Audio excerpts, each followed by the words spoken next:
Hello, everybody. Welcome back to Tyria, then, the premier Guild Wars 1 discussion cast in the year 2025. Would you disagree with that, Miko?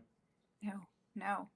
It's our I 1 year anniversary episode. that is. Oh wow, that is true. Yeah, See, look at that. yeah. And kind of fitting that we've finished two campaigns now. Yeah, considering To each so, Guild Wars campaign took about 6 months to make, it makes sense that we'd finish each of them in 6 months. mm-hmm. I think it was more like a 9-3 split for us. because prophecies took us longer. Well, and to be fair, Prophecies took ANET about 5 years to make, and then they just like banged out factions. Mm-hmm. Yeah, we finished the game, guys. I am Aaron, by the way, also known in the common tongue as Aaron. And today with me, as always, is Miko. Hello. And we've been doing this for a year. We had this idea back in December of 2023, and it's now January of 2025. I don't like thinking about the passage of time. No. No. They never released Chronomancer for Guild Wars 1, and I shan't be releasing it in real life either. I'm old. We've been playing factions for, I don't even know when the first factions episode went up, but I think it was episode 18, so it's now episode 18 or 19, yeah. Episode 26. So we finished factions in 8 episodes. Mm-hmm. To contrast that, episode 8 of Prophecies, I think we were like stuck in the Maguma jungle for an interminable We're like amount.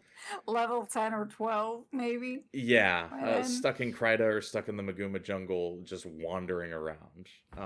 So factions, very snappy in comparison to Prophecies. Yep. Lots of cutscenes today, lots of fun voice acting that we experienced. And a cool little epilogue as well. Yeah, and the ArenaNet does these little kind of red carpet epilogues where you just kind of walk the path and everybody high fives you. It's like after a children's sports game when everybody high fives each other. So we left off at the Harvest Temple.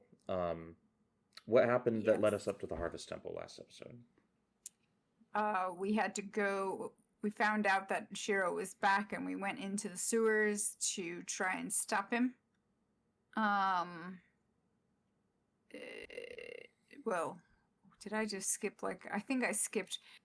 We had to defend well, you had to escort turtles, and I had to defend trees. You know, it's a very nature-y, vibey thing. And, that about sums it up. Yeah. And that basically got the Luxons and the Kurziks to ally with each other to call a temporary truce and say that they would help us. A very temporary truce. Very temporary truce, yes. And that took us back to try and get. We had to deviate then. We didn't go immediately to the sewers, no, because we didn't have to go to the sewers in that one. We had so many sewer We've episodes spent so much time one. in the sewers. You're like every time there's a plot development, you're like, and then we went to the sewers. Yeah, but we didn't actually last time. We took a left turn to go see a dragon that we didn't understand why we were going to go see a dragon, but we had to go see a dragon, and we went to the Harvest Temple because. I was told that Master Togo was there, and you were told that Menlo was there, but really it was to go see this dragon and unbind him from Shiro's control. And then the dragon is like, "Oh, hey, guess what? Shiro is back, and I'll help you." I like how we find out that Shiro is back pretty much every mission. Yeah. Like every mission, someone's like, "Shiro has returned." I'm like, I know already. I know that. I found out. Everybody likes to tell us this when we're the ones that have done like the hard labor unpacking the mystery. We don't. Guild Wars 1 is all the campaigns really are famous for you not really getting your laurels for doing all the legwork.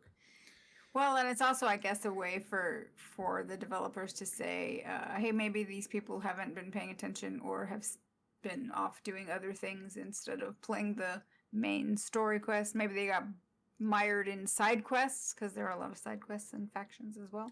I wonder if it's interesting because the players who are going to skip through all the dialogue, they aren't going to suddenly start caring about the plot, right? Right. And the people who are reading the dialogue and care about the plot, they are absolutely going to notice that you pulled Kunavang out of your asshole with no reason to actually go there with no build up or anything. So I don't know. I don't know what the idea was there. Besides, like you said last episode, them kind of being in a corner, plot wise, and needing to get out of it. Yeah. Because like we could have just done Gaia Hatchery and Eternal Grove and then went up and fought Shiro. But they were like, well, the last game had a dragon. We gotta have a dragon. So I think that's kind of how that went. Yep. And so, the plot twist in Factions, I feel, is that we finally don't go back to the sewers, right? No. We end up at the Harvest Temple, and we end up at the Harvest Temple, and the dragon. After we free the dragon is like, "Hey, Shiro's back. I'll help you," and so go get him, because he's after his goal is to basically become immortal again, and in order to do that, he needs royal blood. And Togo's like, "Oh no, the Emperor's in danger. We have to go and save him." And so off we go, and that is where we are starting off today. We have raced back to Kaineng City to try and save the Emperor. Yes, specifically she directs us to Raizu Palace, which is like kind of the palace that the Emperor lives in. She, as usual, the quest prompt is, Master Togo has gone here, you must also go there. That's like 90% of the plot of Factions, is following Master Togo or Menlo. We gotta talk to, so yeah, it's a pretty easy quest. You just like zone into Kaineng Center and then go to the little pavilion where the Emperor's hand is, and then you can talk to someone named Palace Guard Sun Kim to get in. And she tells us that the palace has been overtaken by like Afflicted and Shiro's minions, and Togo's orders are that she take us to the palace, and we speak to a man named Captain Say. So that's what we need to do. We need to zone into the portal and talk to Captain Say. I guess the palace is so big that it can both be overrun and we can go there. Which it kind of is. Like it is pretty huge. The Raizu Palace instance is ginormous. Yeah. So that kind of checks out, actually. And then cutscene rolls. Yes. Cutscene rolls. Hang on. And this cutscene, we find out that Shiro and his army have breached the palace, right? This is where we're at? Yeah, I thought this cutscene was kind of cinematically kind of cool. It starts with Shiro's head, like, zoomed in, like, superimposed, and then it zooms out, like, it pulls out, and it shows him standing at the head of, like, an army. It's kind of... They don't usually put that much cinematic effort into their cutscenes. Well, and Shiro's army are, as we know, they're all an army of undead, afflicted, and they take on different shapes. And he is marching into the palace, and the next thing we know, we see a messenger racing to tell the Emperor that the palace has been breached. And he's like, "What do you mean? Who would breach the palace?" And I'm like, "Bro, did you not hear that Shiro is back? Like, have you not? I swear to God, we've told him before. We've told you this. Like, have you not talked to your hand?" He literally did the surprise Pikachu face meme. Like, when we tell him Shiro's back, it's Kisu's out of the loop, man. Yeah. So the guard's like, no, Shiro's back, and he then materializes out of thin air because, you know, he's a ghost at this point. And he cuts down the guard, the messenger, and then the other guards go to take him on, and he cuts them down. And then all the while, Kisu's just like standing there, no reaction at all. He's just watching this carnage happen. Not a lot of facial animations available not even, to Guild Wars 1. No body like no like gesticulation or nothing. He's just standing there. And is there a /cower emote? I think there's a /scare. There is, yeah, there is. And so totally could have done it. And he's just standing there, and he just, once Shiro's done, they kind of face each other down, and he's like, do your worst. Yeah, maybe they didn't have him emote because he's supposed to be a stoic, kind of stoic badass. Yeah, sort of thing. Because he does say, do your worst. Yeah. And Shiro's like, all in good time. And, right, yeah, he's like, it's actually, we have to do an entire mission, so I have to kill you very slowly by life draining. Yeah. Yeah. Or else the game can't happen. I don't know what to tell you. Right. It must kind of suck to be a ghost, because Shiro is way more powerful as a ghost than, like, as a mortal person. He can teleport. Yeah, he can. He just phases in and wrecks everybody, and, like, you can't like attack him. Right, he's ethereal. It must just like I bet he just wants a burger, man. Like, because you can't eat as a ghost, right? I bet he just wants a burger. He's hungry. He wants some sushi. Spoiler alert, guys! He never got that burger. No. Didn't get burgers, sushi, ramen, nothing. Nothing. No meals at all. I could go for a ramen. Anyway, dude, for real. Possibly happening later. Yeah. The cutscene kind of cuts over once he says, do your worst. We arrive with Togo and Menlo and our dragon friend Kunavang with 2 U's. Kunavang. Yes.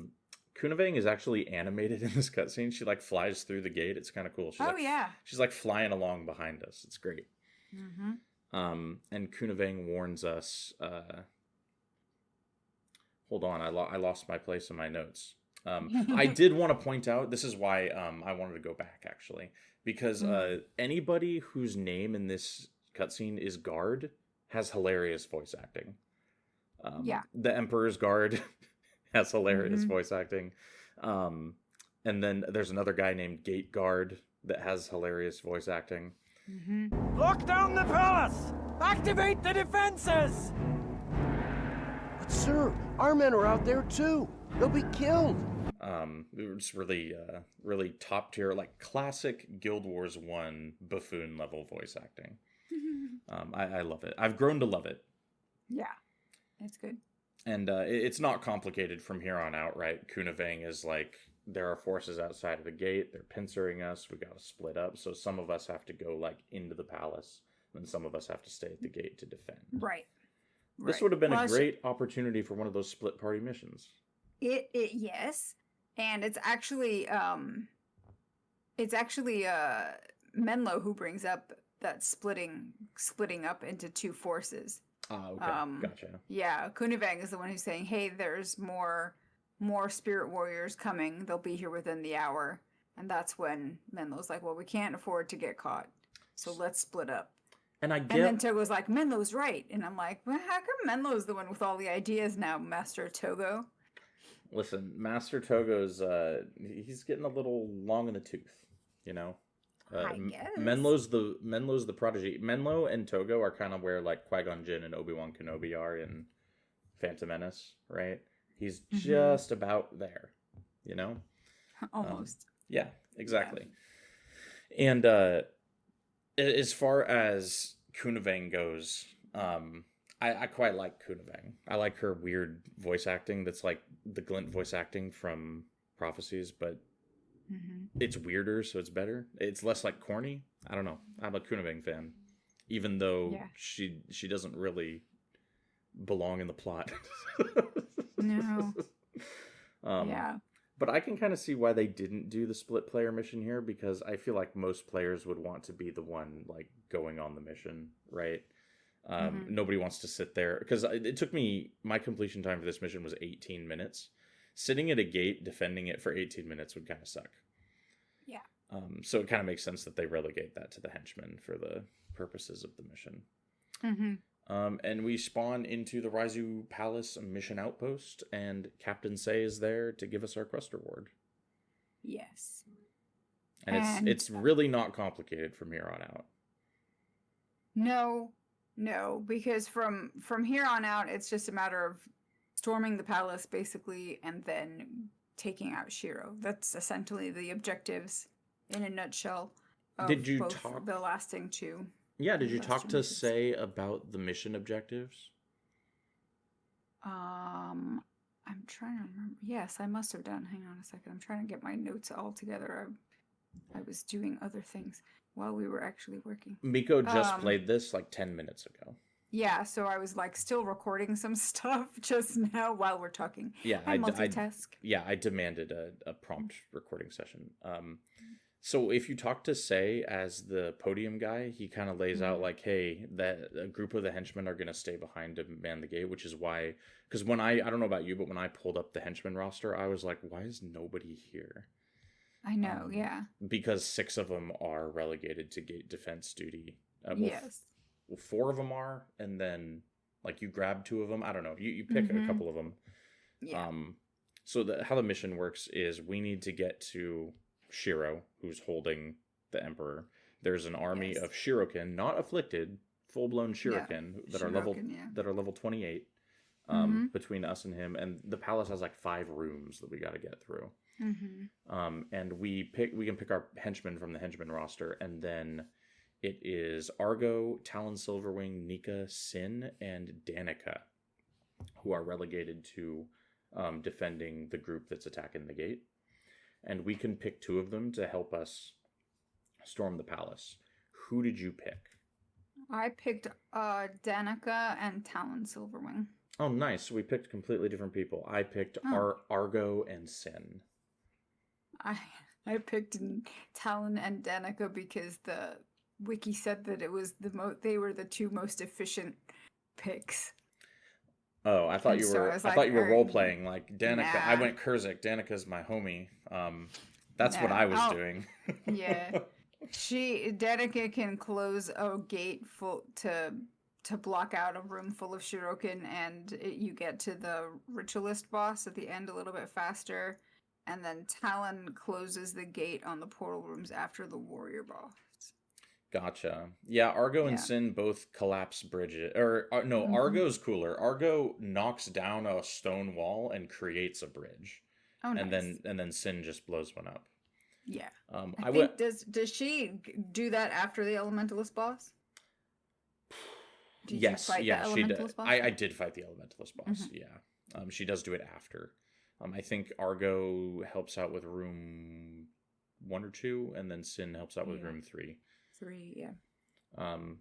I picked Argo because I was like, well, I went Luxon and I was kind of hanging out with Argo, so I'll go with Argo. And then I picked Cynn because I was like, I take Cynn. She's like my most picked henchman. Yeah. Ever since she becomes available, so I was like, well, I gotta take Cynn. Talon Silverwing would have been my next pick probably. But I never really interacted with the other ones. Like, not a big Nika guy. Haven't taken Devona much. Or not Devona, Danica, because I didn't go Kurzik. Right. I did take Devona in my party since Talon Silverwing's not available, which is a bummer because his build is really good. Yeah. Dragon Slash Warrior. He's nuts. We get a skill from Kunavang for this mission. Yeah. I may have forgotten to talk to Kunavang about the skill, but the skill was still popping off, so I think my henchman or one of the henchmen had it. Did you have Asen? The ritualist henchman? Because he would get the same. Yeah, he would get the same one as you since you're a ritualist. The henchmen all get the skill. Heroes do not get the skill. Yeah, I noticed that. And no, I didn't have Asen in my. How did that happen? How did I get that skill? I don't know. Well, because I had Asen in mine, and I know he was dropping whatever that skill does that does the Archimedes and the Saint Victor. And because that seems to be what that one does. I took Asen in the final mission, but I didn't in this one, so I don't know who had it, but. Oh, maybe Master Togo takes it. No. Maybe. Yeah, we have Togo with us. Yeah, it might be Master Togo that grabs it. That's kind of cool. The Assassin Celestial skill that Kunavang gives you is so, ludicrously strong. It's OP. Yeah, it summons a level 20 Celestial Assassin for every hit up to 6. Oh, nice. Yeah, so it just spawns 6 Celestial Assassins that look like flesh golems that just wail on everybody. It's great. So being an assassin finally paid off. Yeah. How many missions is this? Mission 12. Being an assassin has finally come to fruition. It finally felt good to be an assassin. I did not take... I think Pinaku was also one of the options to pick for people to Panaku was deal one with of one the of the options. rooms. Yeah, he Forgot deals all with about the him. room of he can help you deal with the room of acid traps. Which I didn't even notice the acid traps, honestly. I mean, yeah, well, when I saw that the wiki was like, it doesn't really matter, the acid trap damage is really low, I was like, see you later, Panaku. Yeah, no. Like, I was going through that room and I was like, I thought there were traps in here. Yeah. Because that's the final boss room to the ritual. Well, not the final boss, but like the final boss before the penultimate boss. That's the word I'm looking for. Yes. So yeah, you just like slaughter your way through hordes of Shuriken in this mission. It's very, the mission is laid out in a, like, not the mission, but Raizu Palace is like a straight, it's kind of a rectangle. But you know, you gotta like take a few turns to go around and stuff like that. You have to go up lots of sets of staircases. Yes, up and down staircases. Lots of flagging my heroes up the stairs so that they're not fighting, so that they're not just shooting their like staff auto attacks into a wall. Into a wall. Because they will just sit there and do that if you don't flag them to where they can see the enemy. Yeah. And yeah, had a lot of fun with my celestial golem summoning skill. It recharges when you kill a boss, which is cool. So you get to use it a lot, which is awesome. Did you have a tough time with this mission, or was it pretty simple? No, it was pretty easy. Yeah, this mission's easy. I think I missed on Master's Reward only because I realized that I didn't grab the skill from Kunavang, and I was like, oh crap, I was supposed to go grab that skill. So I ran back, and then I was like... Just like 3 whole solid minutes of walking back. Yeah, I was like, I've already seen that skill going, so never mind, and I just continued on. Well, and from what you were telling me, because when you did the final mission, you did take it, and you said it's not that good. I mean, you get the dome that the Saint Victor dome. The Saint Victor dome, which is, you know, that's kind of nice. I don't know what it does, but it must be nice. It feels very like protective, like bubble. But I don't know if that's what it actually does. But that's what the animation makes me think of. So I was like, what? Got like Guild Wars 2 Guardian Shield Bubble energy. Kind of, yes, and that's what made me think that that's what it does.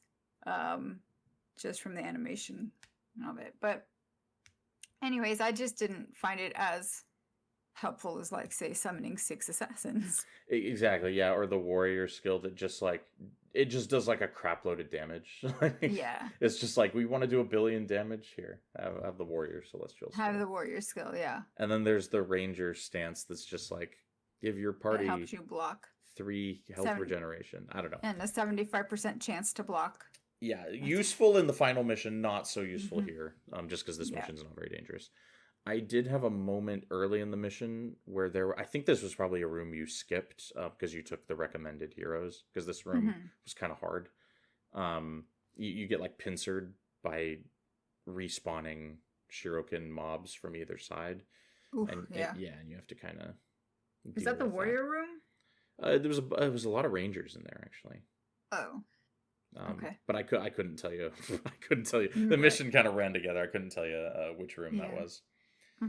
But you do eventually get to the acid trap room, and there's a ritualist boss at the end, and he's called like the ritualist. Like literally, his name is like the ancient ritualist or something. Not interesting. And you easily kill him because you have 8 people, and he has 1. Yes. And then we get more cutscenes. His name is Defiant Ancient Seer with double S. So we're back to the forgotten with the double S. Oh, it's really double S Seer? Yeah. Fascinating. It would have been cool if he was a forgotten, but he's not. No. Or a Naga, maybe. It would have been cool if he was a Naga. Right. There's like a little cutscene where we like go through a door, and then there's kind of a fight with like 2 bosses, I want to say. Yes. What professions were the ones you fought? I had the Oni assassin, the I think I had the Mesmer. Monk and Mesmer? Yeah. Okay, I think they're all it's always the same. Yeah, always the same. I'm still in like Prophecy's brain of like random bosses. The Oni boss I thought was pretty cool. I liked his design. I thought his design was very cool. He looked very glowy, kind of glowy silver. Yeah, the way the assassin boss aura works against the gray skin of the Oni, it's actually like a cool color effect. It kind of makes him look like holographic. Yeah, definitely. Very cool. Yeah. Not a hard fight. No. Kind of bulldozed it. Them. Yeah. I focused the monk because monk, but not. Yeah, tough. I took out the Oni first, the assassin, and then I think I did the monk. They both went down really quick. Yeah. And then I think the Mesmer was last. The Shuriken monks are spellbreaker monks, which was kind of annoying for me because I'm using an assassin hex, but it didn't matter. They suck. Yeah. So they're bad. Yeah, they went down very quickly. And then we get like the most important cutscene of the whole game. Yes, we get the cutscene that shows Togo kind of freaking out because we finally get to Kisu, and he's like, "No, Emperor," or something, and then he runs in because Togo, and he tries to save the day, and he gets to the throne, and you see that Kisu is kind of like in a red glowy binding orb type thing, like Shiro is like trying to essentially kill him. Right, he's slowly draining his life for the most dramatic effect. Yes, and so here Togo races in, and Shiro looks at him, and he was just like, he cuts him down. And it looks weird. Yeah. Did you notice that it looked weird? Yeah, because he kind of like, it happens, you see him cut, and then you don't, it sort of cuts quickly to your character's party kind of racing in. And it's sort of from a ground point of view, the camera. So I suppose that this is supposed to be Togo's point of view. I don't know. Because the next thing you do, you have like an aerial shot, and it's Togo slumped against the throne. And then there's a weird, like, a second, like, cutscene, which is almost, it's not a flashback, it's not a flash forward, it's sort of a flash inward. And you see that Togo is basically paralyzed with a glowy golden orb in front of his face, and he's, like, down on one knee. And what I kind of took that as is that he was in this in-between place between life and death.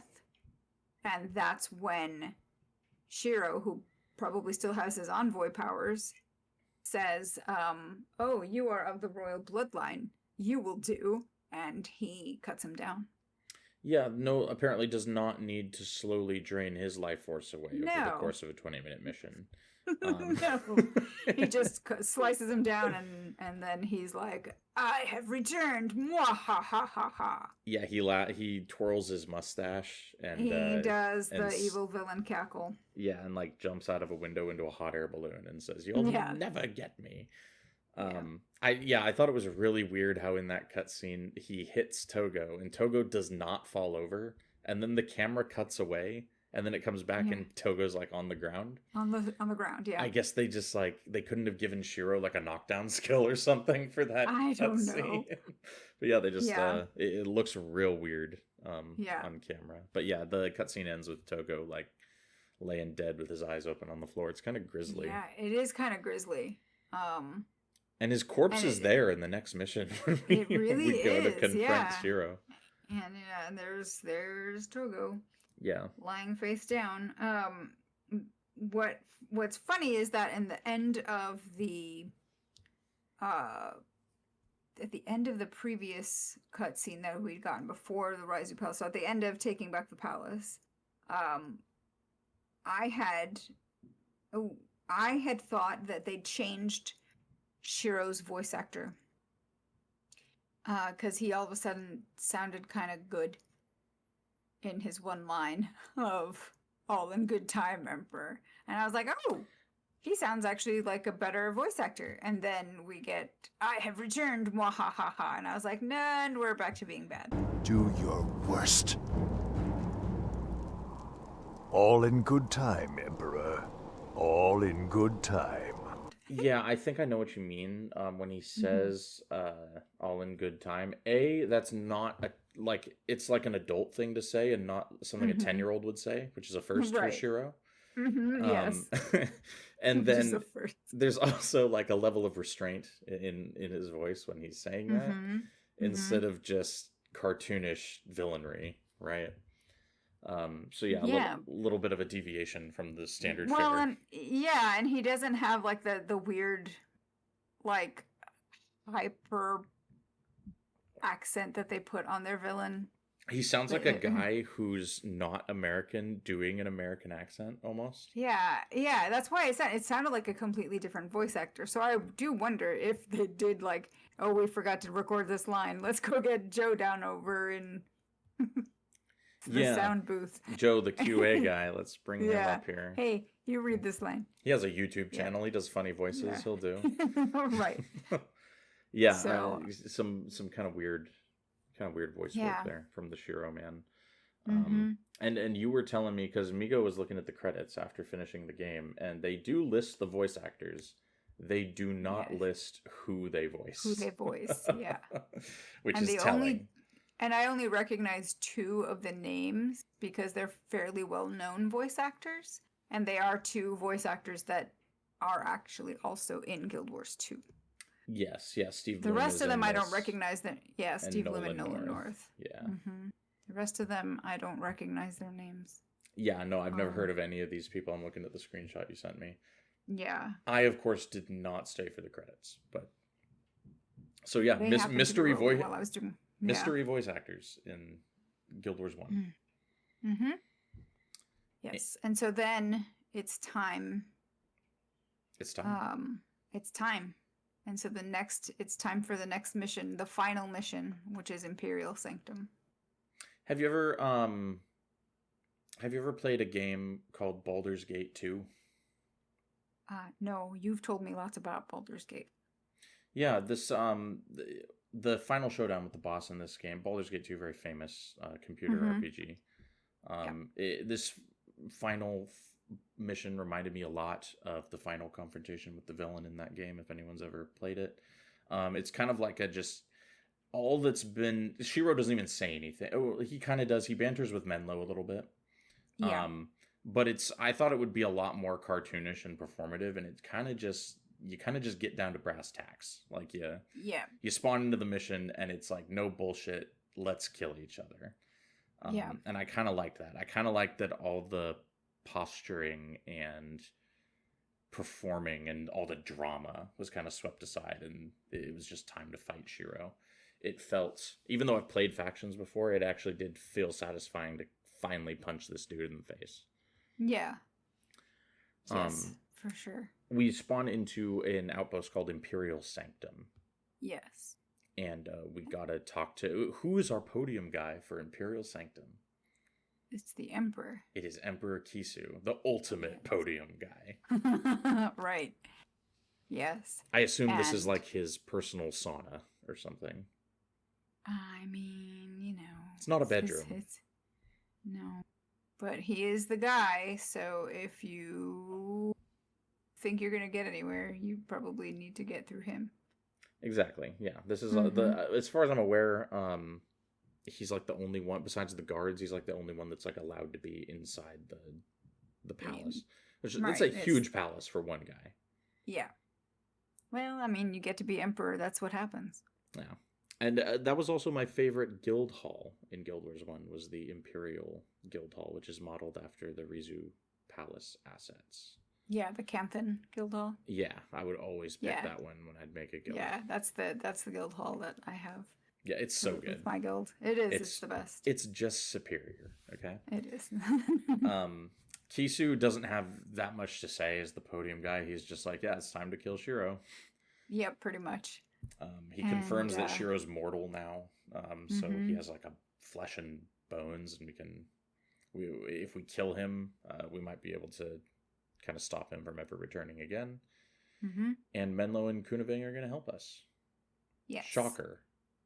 Yes. So Kunavang, again, is there to provide you with one of the celestial skills if you choose to take it. which I'm assuming you did because assassin skill.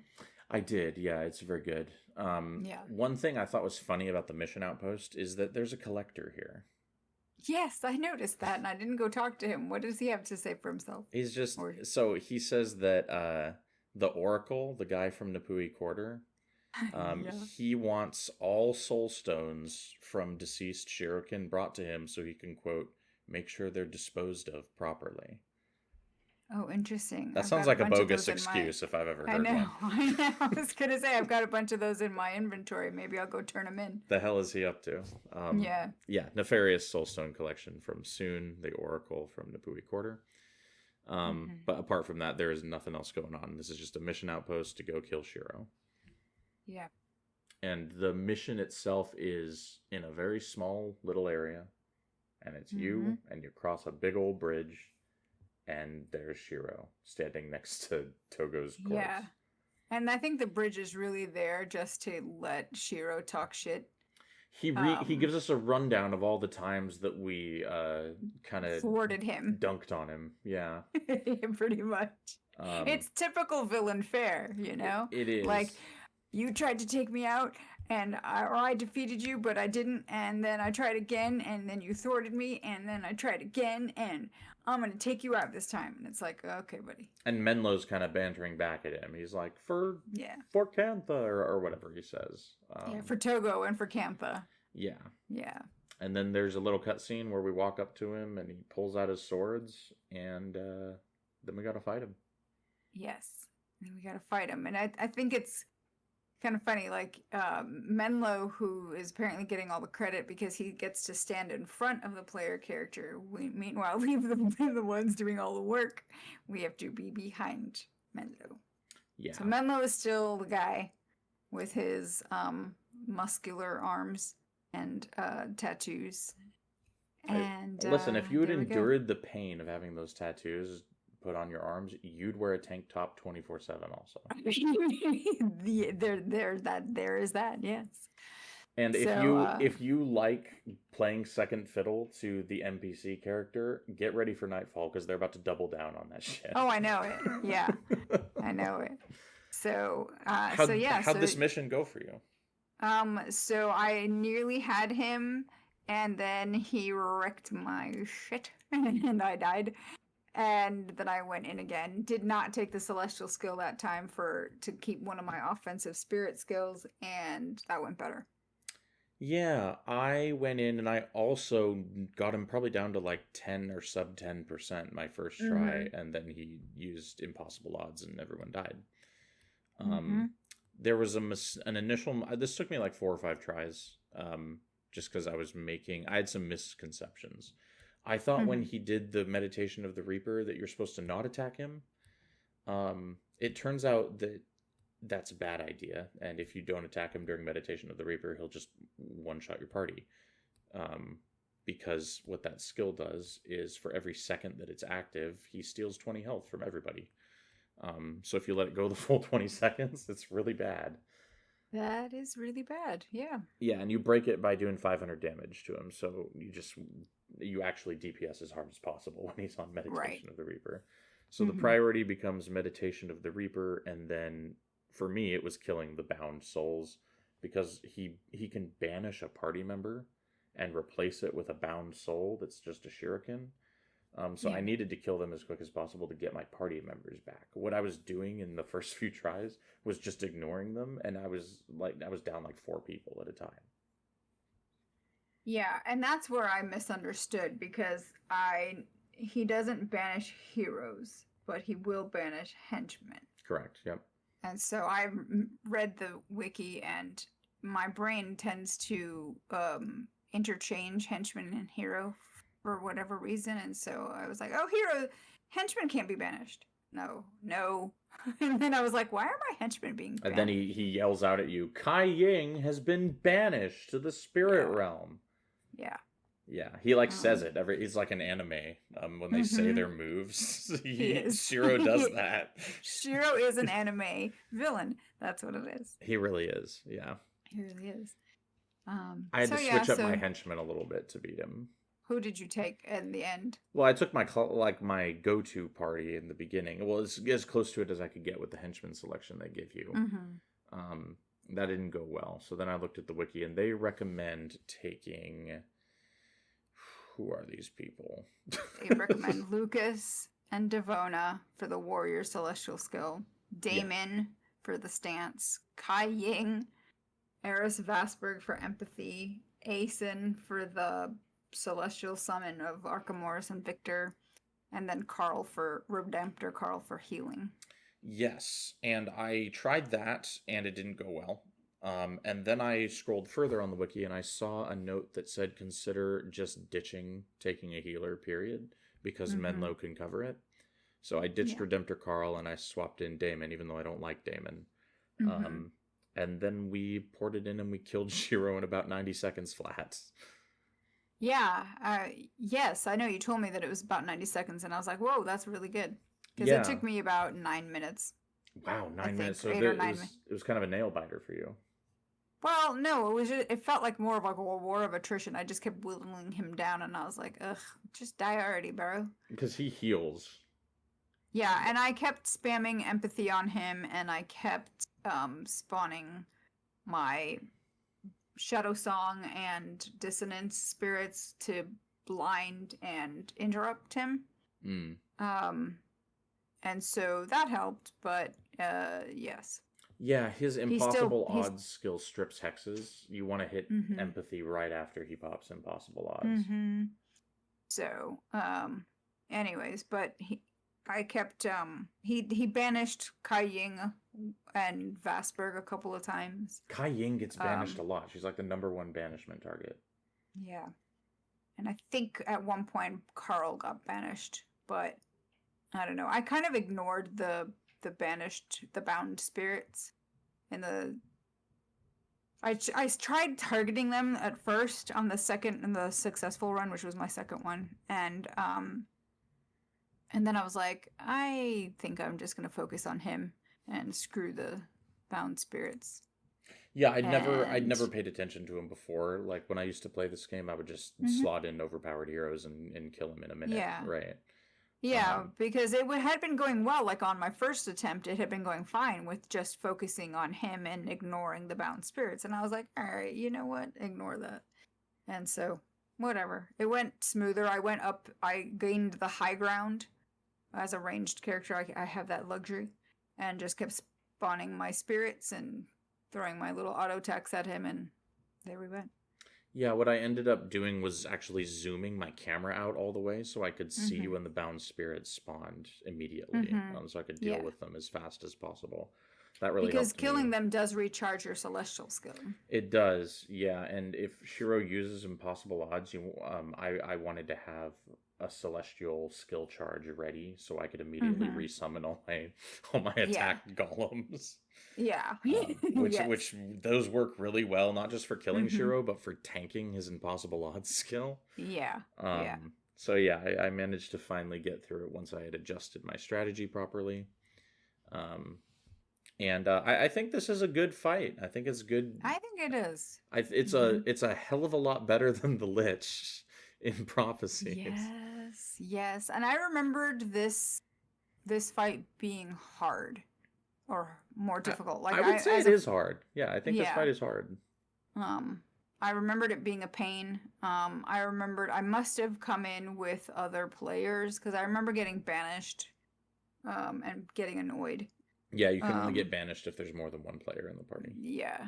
So, yep. So it was a good fight, and then after you kill him, you get another cinematic.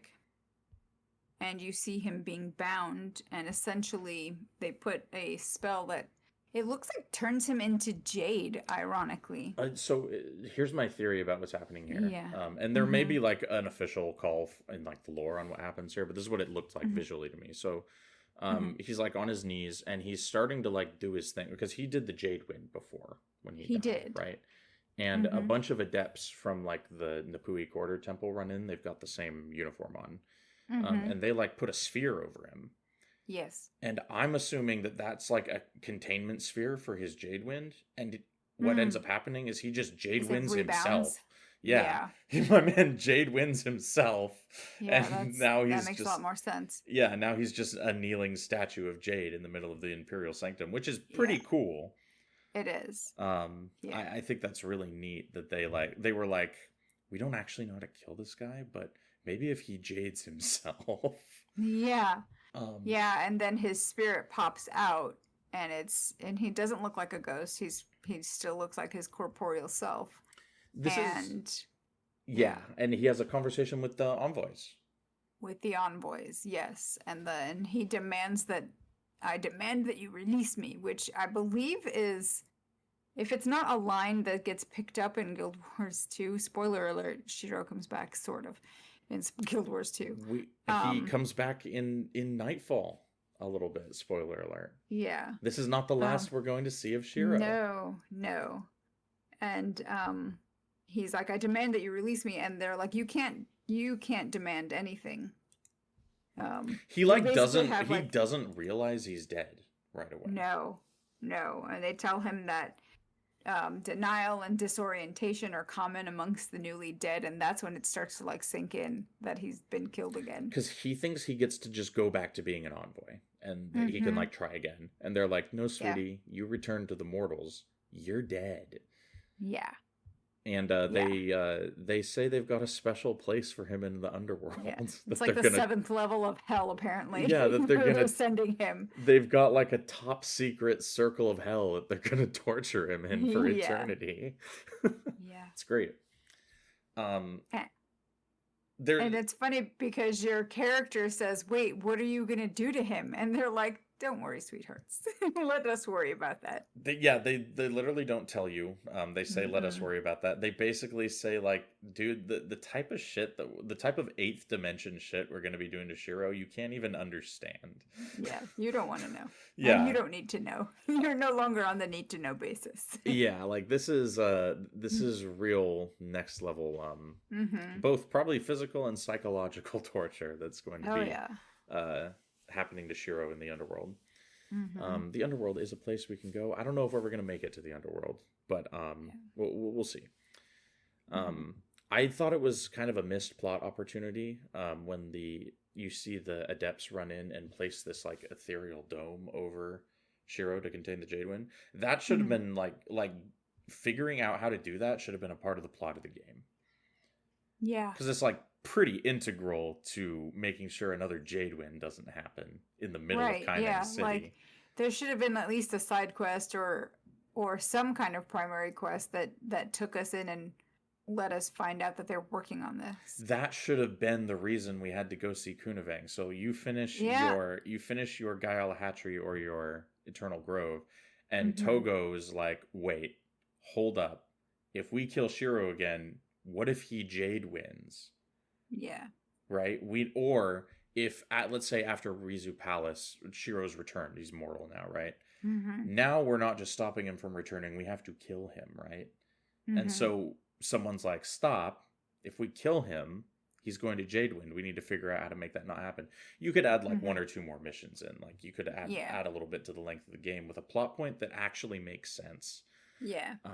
And they kind of just throw it in there. It's good that they did throw it in there. It's good that he doesn't just die, because then it would be a plot hole, right? Right. So it's good that it's there, but it could have been like a real part of the story, and that was kind of disappointing for me. Because it's cool. It is cool. It is cool. And then after all of the talk with the envoys, it's kind of a long conversation with them. We recapped it very quickly, but yes. I was taking notes on it. I was like, God, they're still going. They're still going. I know, yeah. They take kind of their sweet time dicking on Shiro, telling him he's dead. Like they really chew on that. They really do. You can tell they're savoring getting to tell Shiro that, oh, sweetie, you're dead. Yeah, they love it. So, good stuff. Yeah. I liked when he was like, this is not the end of me. And they're like, you're right about that.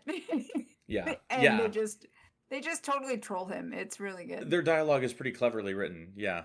They trolled a shit out of him. It's great.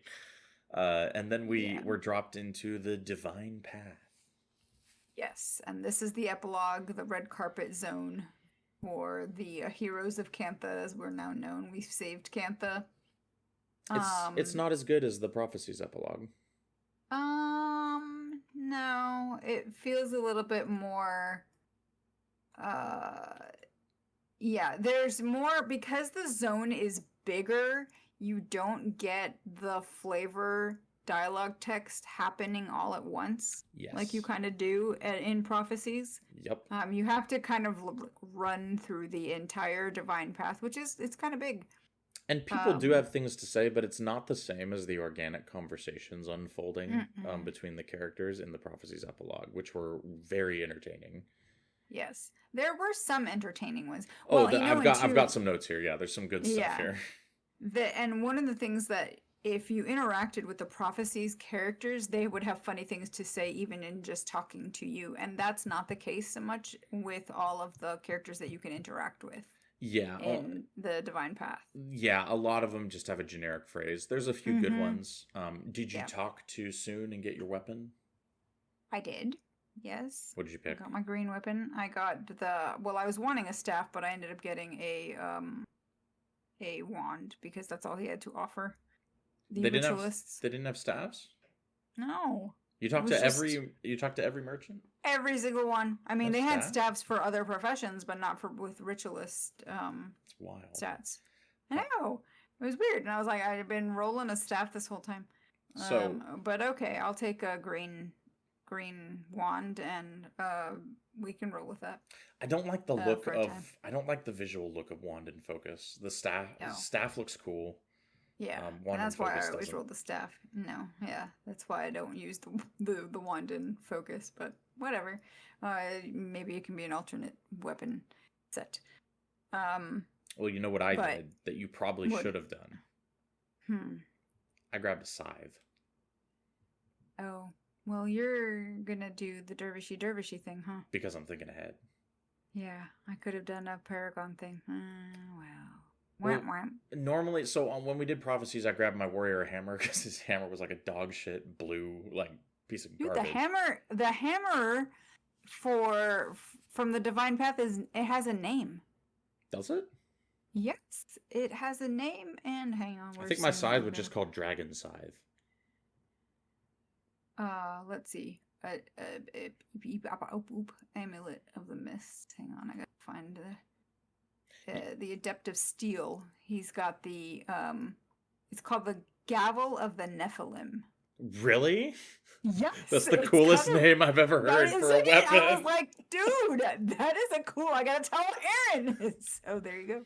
I wish I had gotten that just to have the Gavel of the Nephilim on AA Run. Oh man. Yeah. Missed out on the Gavel of the... That's the best weapon name in the game, I think. Isn't it? Yeah. It's pretty cool looking. Yeah. I mean, it's got it's made of jade, basically. I'm going to send it to you. Wow, that's tight. Is that a green item? In Discord. Yes. Wow. Yeah, no, it looks great. Yeah. It's like a jade hammer bound in chains. Oh, wow, that's cool. Yeah. Yeah. I am jealous of that.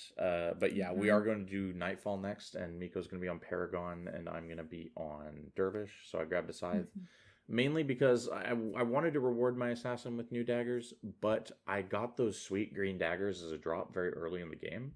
Yeah, you did. So I kind of don't need green daggers. So I was like, well, let's make sure that I never have to worry about weapon equipping again.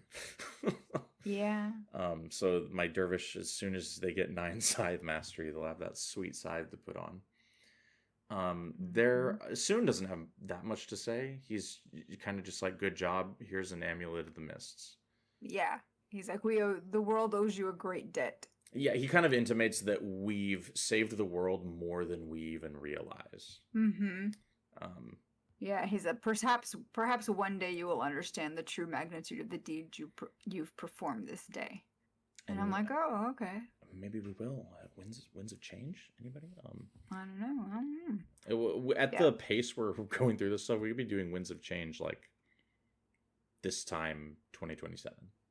Maybe. Yeah. We'll see. Who did you? So I assume did you go down the line and it's a long line and just like talk to everybody? Yes, and of course the first people that you can interact with, other than Kuniveg, are Menlo and parts of the gang.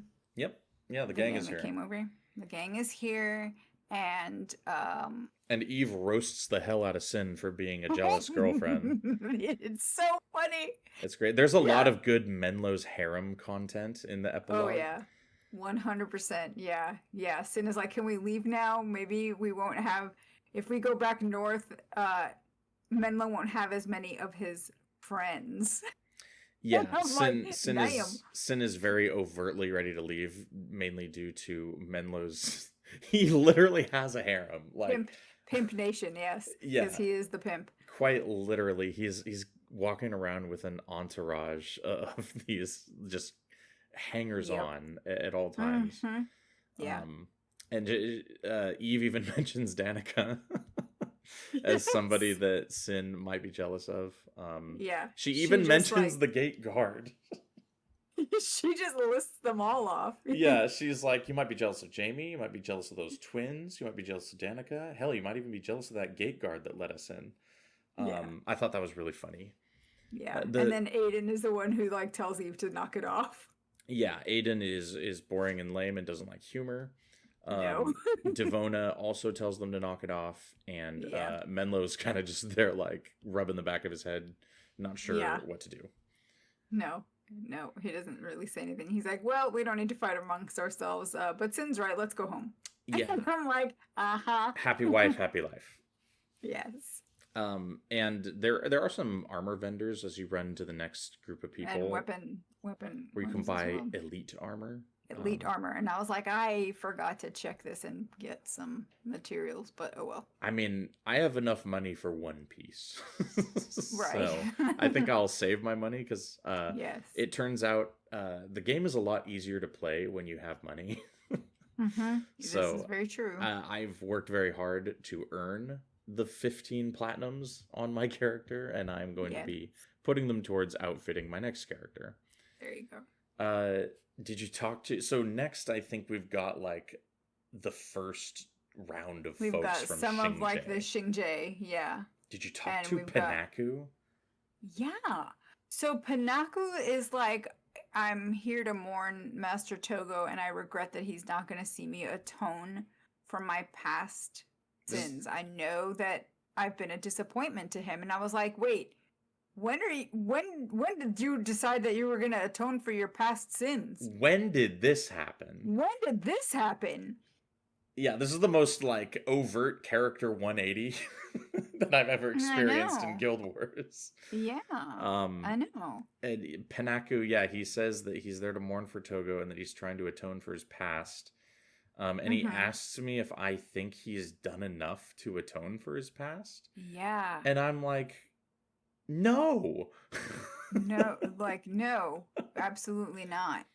I didn't bring you with me on Raizu Palace, so you didn't score any points there, right? B, every other time you've spoken to me in this game, you've talked about like your love of being a murderous psycho. Yeah. And I wondered, how did that get written in, and is there a quest or quest chain that we missed? I think I know why it got written in. I think upon final review, they were like, hey, listen, this Panaku guy is a fucking lunatic. He's kind of a psycho. Yeah. They were like, yeah, we're going to have to put something in the epilogue that gives him some sort of character arc. But I think they might have laid it on a little thick here.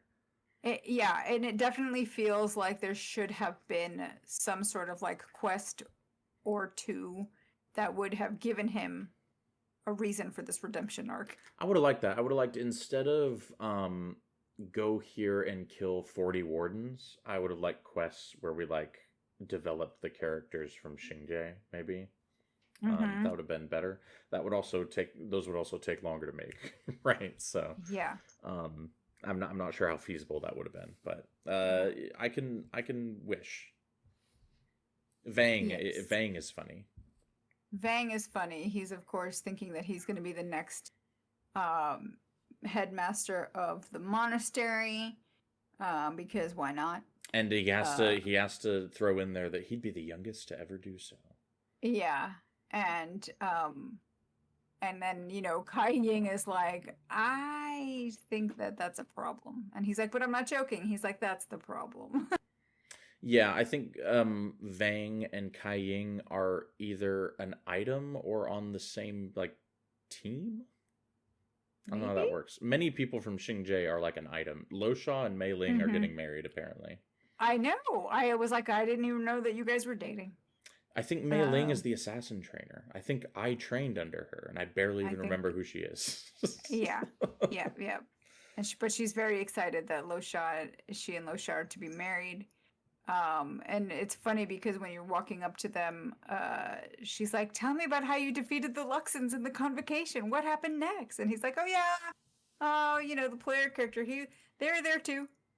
And then, when you talk to Lo Sha, he's like, I might have exaggerated my role. Please don't tell her. Yeah, then when you talk to him, he literally asks you to not tell her that he's lied through his teeth about his fantastical accomplishments.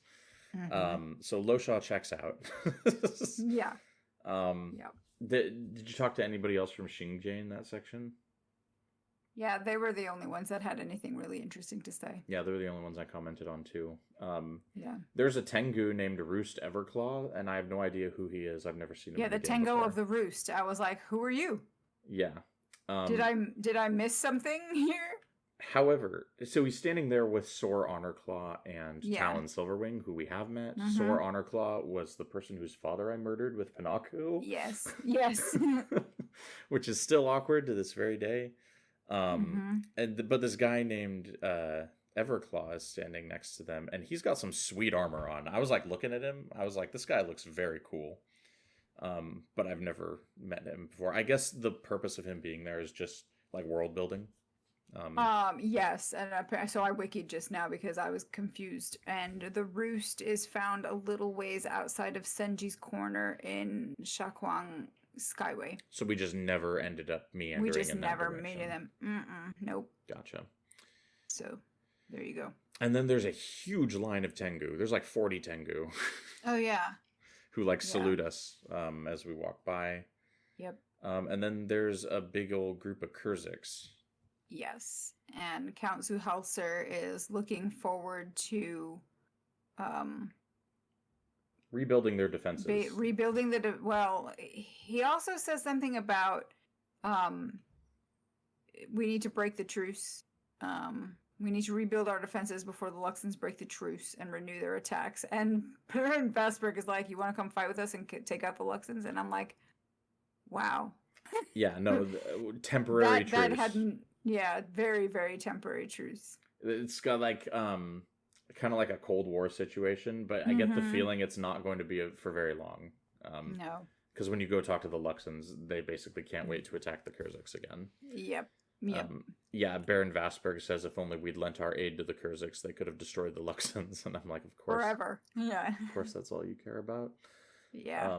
Lucas, because he's Kurzik, right? Lucas, the warrior henchman from all the way back in Xingje when we were level 1. Yep. And he has the hots for Danica. He wants me to put in a good word for him with Danica. And I'm like, dude, I don't know her. I went to the Luxon team. I don't know who that is. Yeah. And then Vastberg thanks you for helping to keep Danica safe. Yes. And Danica's the only one of the Kurziks who actually wants lasting peace with the Luxons. Yeah. And then we go talk to the Luxons. Yeah, and Elder Rhea is the one essentially leading the charge about... She's like, yeah, these young whippersnappers, they want to go and take out the Kurziks right away. But really, what you need to do is lull them into a false sense of security, and then you strike. And I'm like, wow. That was a good, you had me in the first half paragraph that they wrote for her. Because I was like, oh, okay, so she's not, oh. So big disappointment in Elder Rhea. Asen is over with the Luxons because he's of Luxon heritage. Yes. And he wants to he feels like he's a man now, right? Because he was studying at Xingje with us. He was the spirit henchman at Xingje, and he's like, I think I'm ready to join my people now as a grown-up. I'm a big boy now. Yes. So that's pretty cool. Did you talk to the Canthan ministers? The Canthan ministers. I think I forgot to interact with them individually, but yes, as you walk up to them, they're like, "Hey, yeah, thanks for taking them out on behalf of the ministry." And it's like, wait, clearly they were working for us. No, they were working for us. No, they were working for us. And someone even brings up like subsection B, paragraph subsection C. D, form 427K, and I'm like, oh my gosh. I did like that though. Yeah, and I liked when the Canthan peasants were like, "You guys are worthless." Yes. So the crowd starts to turn, like, because there's a bunch of Canthan peasants behind the ministers, and the ministers are thanking us and bickering over who gave us the orders, right? Right. And the crowd just outright starts dissing them. Yeah, and they're like, "Yes, they're right. Let's applaud for the player character." Yeah, and they very quickly get the notion that the crowd is turning, so they politely applaud us off stage.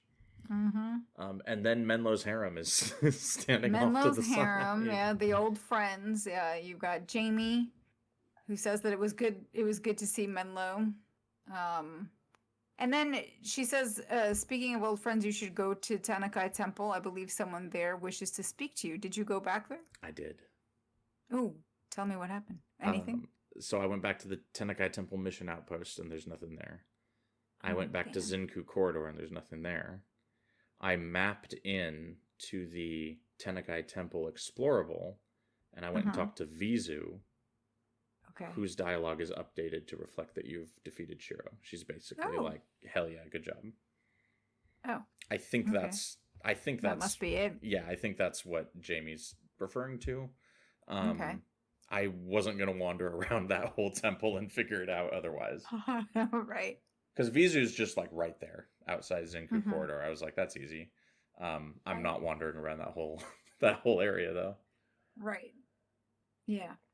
Well, that's good. That's cool that they updated her dialogue. Yeah. And then Chio and Emmy both make reference to Menlo's little blonde friend. Yeah. Which I thought was funny. Yeah, Emmy wants to visit Menlo and Tyria, and she's under the impression that her and Cynn get along very well, which I imagine she's wrong about. And Chio remarks that she does not care for Menlo's, quote, little blonde friend. Yes, I'll be happy to see her leave. Yes. Yes. So that's the kind of the wrap up of the Menlo's harem storyline. Yes. Nika's over there, but she has nothing to say. Really? No, she's just she just thanks you for saving Cantha and for taking her along to go and see more of the outside city. Even though I never took outside her of the city. Even once. Yeah. But she says that it's only served to strengthen her resolve to protect the place that she loves. So that was kind of nice. And her boss offers us a job. He does. He's like, come work with me. I might have a job for you. Yeah. I don't know if that pans out or not. No. I don't think so. Yeah. And then the Emperor is hanging out. And then the Emperor is the final person that you can talk to, and he has a lot to say. He's got two giant phoenixes on either side of him. Yes. There's also a tameable phoenix in this instance, back where Soon is. Yes, right when you first come in. Yeah. And it made me think, well, damn, I wish I was on a ranger character. And then I was like, I wonder if I must have come in and tamed a phoenix in here before. Yeah, I forgot my charming creature skill. So I did not get to charm the phoenix, but the pet wasn't really working out this playthrough anyway, so it's fine. Yeah.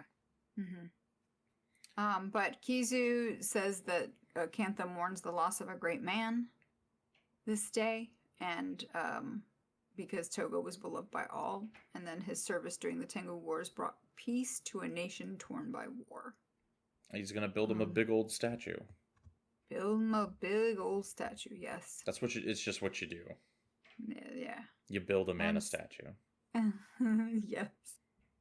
And so he says you've done but he basically makes reference to the fact that Togo has trained lots of heroes, and that you've done the impossible. You defeated Shiro, brought an end to the plague. In case you missed it, everything that we've done, we brought an end to the plague, we defeated Shiro, and we brought peace to two peoples who've been fighting And you're just standing there like, I know I was the one that did all that.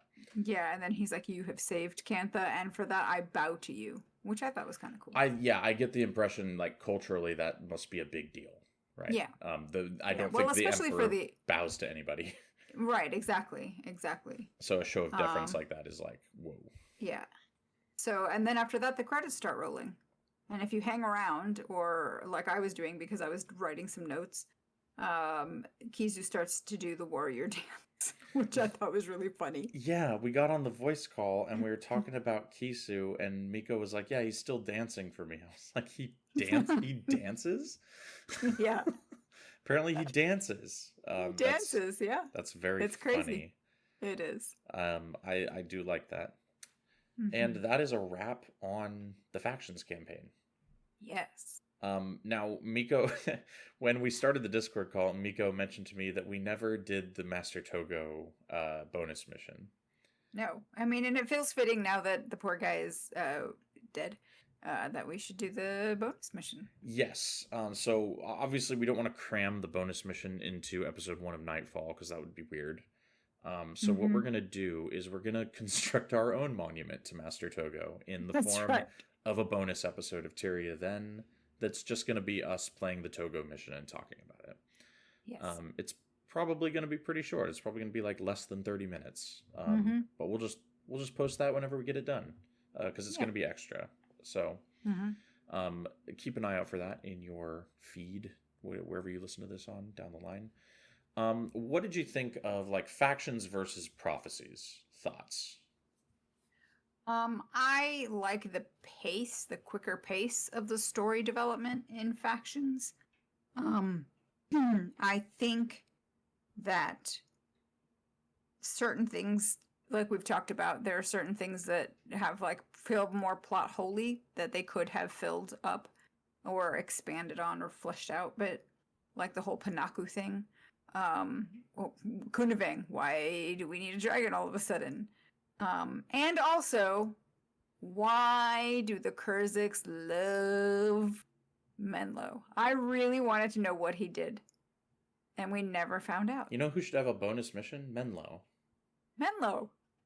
Yeah. Menlo should have a bonus mission. That's what I want. Whatever ArenaNet developer listens to this podcast, give me a Menlo bonus mission. It's never going to happen, but yeah, they should have done one. That would have been cool to figure out like why people think he's so cool, because that's what the Togo mission is. It's basically you find out why he's considered such a hero. Yeah, I agree with you. I think I like the pacing of Nightfall, which is right in between factions and prophecies lengthwise. Prophecies definitely stagnates in the Maguma jungle. Like when you're in that fucking jungle, it's not even as bad. Like the Crystal Desert is like at least kind of an interesting area. The jungle just gets so sick of it. The missions feel so pointless. So yeah, I definitely didn't get a lot of that in factions. We spend a lot of time in Kaineng City. And we were sewers. Yes, yeah, and we were getting tired of it. Yes, I was getting tired of the lack of enemy variety and the lack of interesting visuals. But as far as the story and the world building, I think Kaineng City is like a high point for factions for me. Yeah, because they did really develop why, all of the different factions of the people, the government, the corrupt government, how the peasants are not being taken care of, the bureaucracy of it, which we commented on multiple times. Yeah, I think the most fun that I had, and I enjoyed all of the game, but the most fun for me was doing the side quests in Kaineng City. I think they're the best written side quests, apart from a couple that we encountered outside there. And they just have the most going on story-wise. They're the most fun. So yeah, the Kurziks side quests, they were numerous and also did a lot of good world building for the Kurziks. I think I found that more enjoyable this time through. I don't think I'd ever really paid attention as much or as closely to the Kurzik cultural lore world building. So that was interesting. I liked how they developed the different houses and what they each sort of valued most. Yeah, the Kurzik houses seem better focused on than the Luxon clans. I wasn't super impressed with the Luxon quests. I did really like that one that I didn't end up finishing though, from last episode, about the scammer character. Yeah. I need to do that and like report back because it's a great quest. But yeah, Kaining City was probably my favorite part of the campaign. And I think it's my favorite part of the 2 games put together so far. I think I was enjoying the Guild Wars experience the most in Kaining City.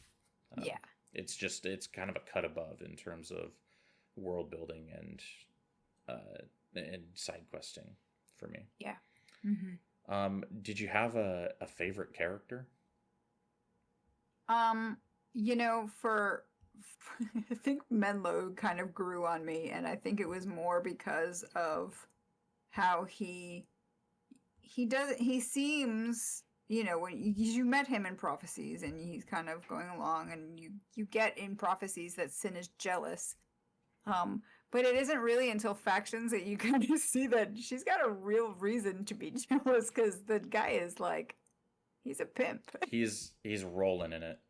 Yeah. He is rolling in it, and I really liked, I just found it really funny how he got really good dialogue for kind of flirtatious dialogue, hitting up the women, or talking about them.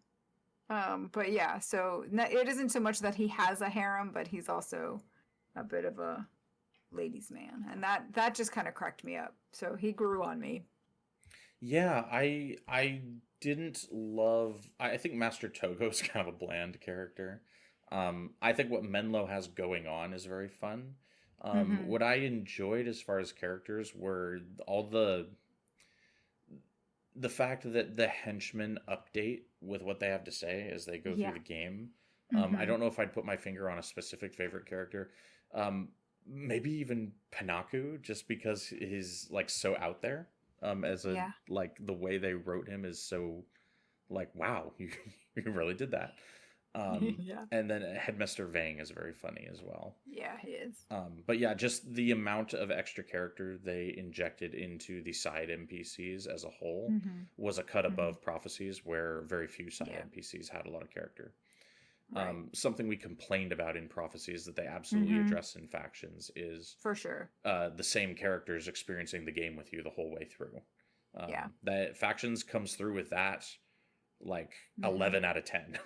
You're like, definitely. They're cycling characters out. There's a huge cast of characters. Everybody kind of gets a few moments. It's great. Whereas in Prophecies, it was really just like we'd meet someone for one quest and then move on and never see them again. Yeah, or the gang kind of shows up and you're like, oh, hey, you're gone again. Yeah, exactly. So we bump into them rather than experience the story with them. Yeah. So yeah, as far as just side characters, massive improvement from Prophecies. And that I would have loved. I think I understand why they did the Factions epilogue the way they did, because there's too many characters to do like the tight enclosed epilogue instance from Prophecies. I wish they had ambient conversations playing more though. There's a few, like the gang had one, right? And the Kurziks and the Luxons have them, and the Kaining ministers have one. I wish there'd been a little bit more ambient conversation though. Yeah, because I quite enjoyed that. I found the Prophecies dialogue delightful, whereas this epilogue was just good rather than like great. Yeah, I would agree. As far did you have a quest that was your favorite quest? That's a good question.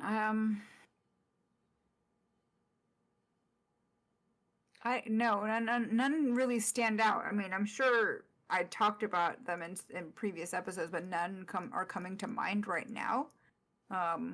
Give me a moment. You can maybe share what your favorite quest was. I just like that quest chain for that one guy who always wants you to like fill out a new form in Wajan Bazaar. Yeah, that was great. Those quests that quest chain was Very, very funny. Probably my favorite. And then the one I didn't finish last episode for the fake adventure man. That was something that I would encourage everybody to go actually play if you're playing through factions.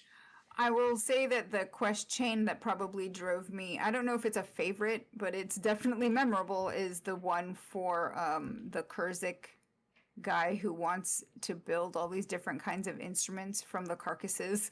Yeah, that quest had a lot going on. It did, and it bounced you all over to different maps in the Echovold Forest. So it was a good quest to kind of just like take along. And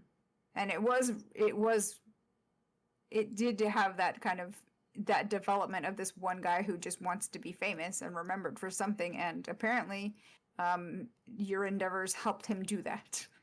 Yeah, no, that was I had a good time listening to you tell me about that quest. Yeah, it just was never ending. Yeah, I remember that you had 14 side quests to do, and you'd still abandoned several. And I did. It was starting to wear on you. It was, yeah. It happens. Little brain did. Yeah, it happens to the best of us. Yeah. So we have the Togo bonus episode coming up, probably before the next official episode. Any closing thoughts on factions and Cantha before we strap in for Nightfall next episode? I have always had fond memories of Cantha, and factions in and of itself has always been my favorite campaign, and I don't think that has changed. Yeah, I don't think I've given enough mention to the music in because I'm playing with like the music on, like I'm not listening to anything while I play because I want to kind of experience the full game for the show, right?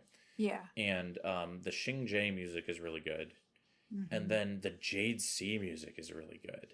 Yeah. It's kind of that. It's got like a sci-fi thing going for it, like I don't know how to describe it, but like a psychedelic sci-fi type of thing going on. It's super, super atmospheric. So yeah, Jade Sea music really impressed me.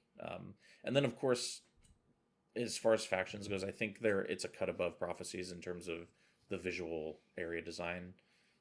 Kaining City is drab itself, but like Raizu Palace is really cool, right? Yes. The Kurzik Forest and the Jade Sea, those are both awesome looking. I'm a big fan of how the Jade Sea looks. And then me too.